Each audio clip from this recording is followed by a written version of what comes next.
To boli presne tie momenty v scenári, ktoré ma nadchýnali. Hovorím si, tu šermuje, tu jazdí na koni, tu prenasleduje. Takže ja som sa na to naozaj úprimne ako herec tešil. Nacházíme se na premiéře Princezny stokrát jinak, kde hrajete poručíka Ramora. Jaká to je postava? Je to postava, o ktorej iné postavy hovoria, že krásne vonia nenávisťou. To znamená, že je to ten nositeľ negatívnej línie a negatívnej dynamiky v našom rozprávkovom príbehu. A som za to rád, som za to vďačný. Ja som to leto síce zažil na krásnych českých zámkoch a hradoch, v krásnom prostredí, v krásnych kostýmoch, ale takisto som bol rád, že môžem cez Ramora, dajme tomu, reflektovať ľudí, ktorí nemajú dobré úmysly, ktorí sú negatívni, ktorí rozsievajú nenávisť a som rád, že to pripadlo táto úloha mne. To zní jako hodně záporná postava. Jak se hrála? Většinou všichni říkají, že záporné postavy se hrají dobře, že se tam dá nádherně vyhrát. Je to pravda? Záporné postavy v sebe nesú nejaký problém, ktorý si nesú so sebou tí ľudia, pretože človek, ktorý má zlé úmysly, asi niečím vnútorne trpí. Nie je vysporiadaný s niečím. Ja si aspoň tak myslím, že to z toho pramení. Samozrejme, že aj kladní hrdinovia nie sú len čierno-biele. Ja som rád, keď postavy nie sú čierno-biele. Ramor, ktorý je v podstate stále čierny, aj sme ho tak kostýmovo vnímali, je poručník, je v podstate vychováva budúceho princa, pretože princov otec zomrel. A Ramor by chcel byť panovník. A to, že sa snaží prevziať moc, je taká hlavná línia, dozvedáme sa to na konci. A prenasleduje princeznu, princezne ich chce zle. No a toto sú veci, ktoré sa hrajú dobre, pretože to hrám s nadhľadom a chcem voči tomu vzniesť istú kritiku ako herec. A Ramor není pasivní postava, ale je poměrně akční, protože šermuje, jezdí na koni, dokonce šplhá po hraně. Jak se to hrálo, jak se na to připravoval? To boli presne tie momenty v scenári, ktoré ma nadchýnali. Hovorím si, tu šermuje, tu jazdí na koni, tu prenasleduje. Takže ja som sa na to naozaj úprimne ako herec tešil.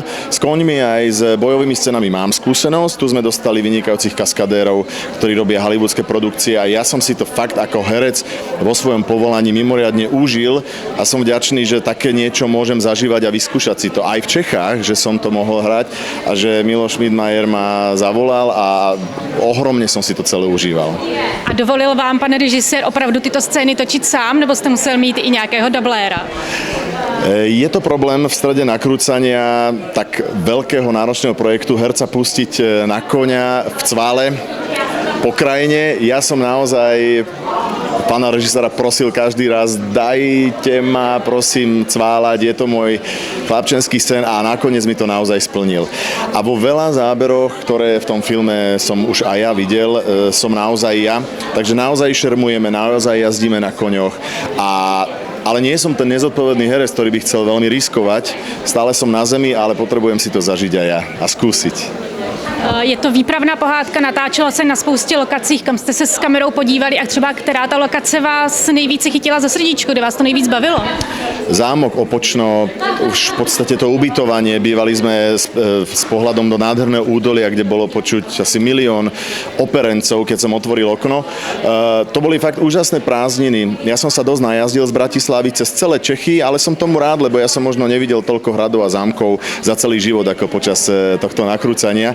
Máte to úžasne zachované, autentické a môžete byť ďační v Čechách, že máte takéto hodnotu a takéto historické bohatstvo.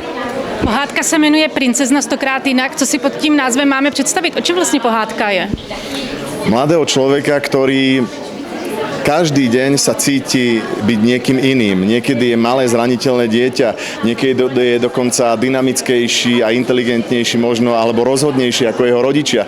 A tieto premeny mladého človeka v nejakom časovom úseku, má 18 rokov, hľadá sa. V dnešnej dobe je to úžasná paralela, pretože na mladých ľudí zo všetkých strán sa valia informácie, sociálne siete, strašne veľa podnetov.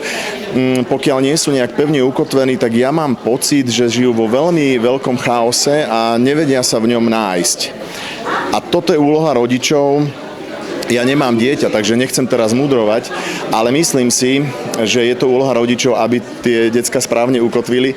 A princezna pekne rozpráva, že rodičia chcú mať zo mňa všetko, len nie seba takú, akú cítim, aby som bola. Takže nechať priestor mladému človeku a zároveň z neho vytvoriť plnohodnotného človeka, to je úloha dnešnej spoločnosti a aj tých vzorov, ktoré máme medzi elitami a medzi tými, ktorí tú spoločnosť vytvárajú. Princezna 100krát jinak je dotočená, jde do kin, ale jaké další pracovní projekty vás ještě čekají, kde vás třeba ještě uvidíme? Ja som ešte po Princeznej nakrúcal v Čechách film, ktorý je teraz v Strižni, príde do kin budúcu jeseň. Dozvieme sa o ňom, keď bude čas. A na Slovensku som samozrejme zamestnaný dlhodobo v projektoch. Točíme už druhý rok historický Dunaj. To je obdoba Zlatej labute, ktorá bola u vás. No a čaká nás opäť tanečná show na Slovensku, ktorú som už absolvoval. Takže mám to pestré a za čo som veľmi vďačný. Moc děkujeme a budeme se těšit. A ja veľmi pozdravujem divákov.